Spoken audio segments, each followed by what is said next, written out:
Polisi bongkar cara Resbob menghindari pelacakan sebelum ditangkap di bandara. Upaya Muhammad Adimas Firdaus Putra Nasihan alias Resbob untuk menghindari kejaran polisi akhirnya gagal.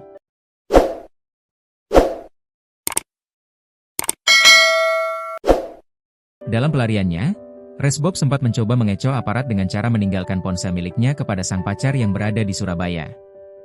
Namun, langkah tersebut tidak mampu menghentikan pengejaran yang dilakukan kepolisian. Kabid Humas Polda Jawa Barat Kombes Pol Hendra Rochmawan mengatakan, selama pelarian Resbob bergerak seorang diri dan berpindah wilayah. Meski demikian, ia masih sempat berkomunikasi dengan pacarnya dan memanfaatkan ponsel sebagai upaya pengelabuan terhadap petugas.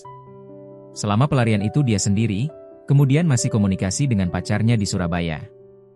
Bahkan sempat HP dititipkan ke pacarnya untuk mengecoh kami, ujar Kombes Hendra saat dihubungi, Senin, 15 Desember 2025. Polisi terus melakukan pengejaran lintas daerah sejak laporan dan penyelidikan awal dilakukan. Upaya pelarian Resbob akhirnya terhenti saat tim kepolisian berhasil melacak keberadaannya di wilayah hukum Jawa Tengah. Resbob diamankan saat berada di kawasan Bandara Ahmad Yani, Semarang. Berdasarkan informasi yang diperoleh penyidik, yang bersangkutan diduga hendak melakukan perjalanan udara menuju Jakarta.